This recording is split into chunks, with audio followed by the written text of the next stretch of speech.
But in other surveillance news, other Stingray news related to Baltimore and the Baltimore Black Lives Matter, Freddie Gray protests, we see the use of stingrays.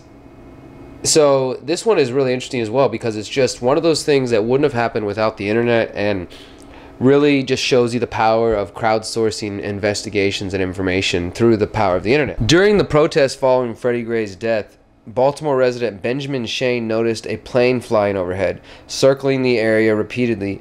The plane's movement happened to coincide with the protest in the days following the death of Freddie Gray. Shane decided to ask the internet, specifically the Twitterverse, what they thought about it, and he tweeted out, "Anyone know who has been flying the light plane in circles above the city for the last few nights?" And then a former employee of the American Civil Liberties Union, the ACLU, just happened to see the tweet and was actually able to identify the plane, a Cessna 182T, its flight path, and the registered owner, NG Research. The former ACLU employee contacted the ACLU in Maryland, who then passed it on to the national ACLU so they could investigate it and see exactly what was up with this plane. In response to these revelations, the ACLU has now filed Freedom of Information requests with the FBI, DEA, and U.S. Marshals Service seeking information about the flights. They've also filed a FOIA request with the FAA to attempt to obtain the flight plans.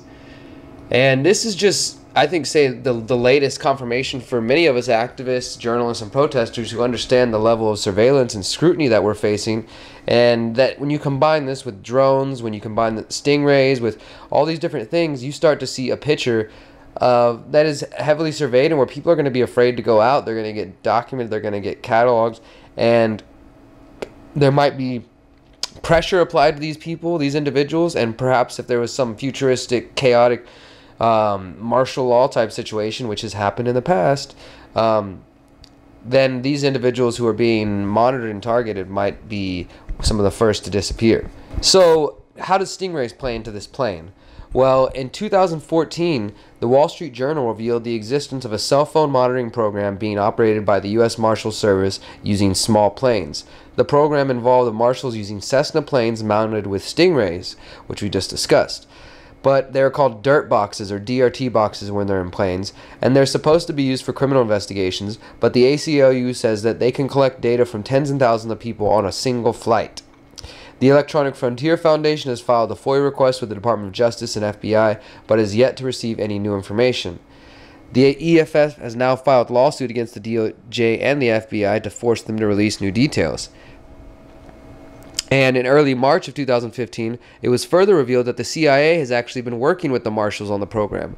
Over the last 10 years, the U.S. Marshals Technical Operations Group worked with the CIA's Office of Technical Collection to develop the DRT dirt boxes. The agency spent more than $1 million developing this technology.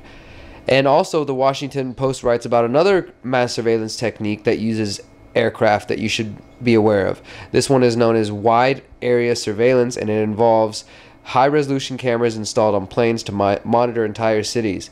The Washington Post writes, "Every moving pedestrian and vehicle can be tracked, the beginning and end of everyone's journey and the route taken in between. This gives the authorities the power to press rewind on anybody's movements and to learn a lot of intrusive things about how they live their life."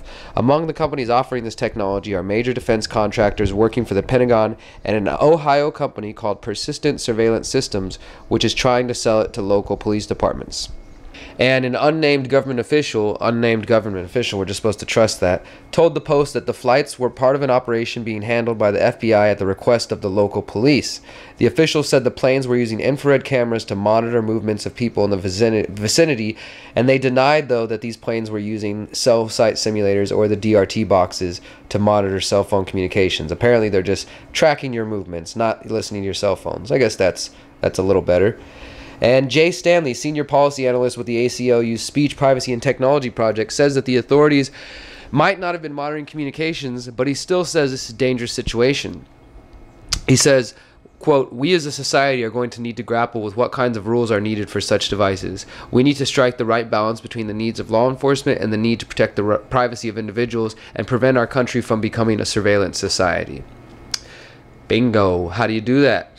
How do you stop the surveillance state? How do you stop the surveillance society? You get up, you get involved, you start spreading awareness, use your social media accounts to do that. Get out on the streets, talk to people, print out flyers, make zines, do podcasts, radio shows, videos, talk to anybody that'll listen, and try to focus on solutions. Show them these things that are going on, but show them that there are tons and tons of ways to make yourself more secure. I would also learn about encryption, do tons of things to get yourself involved.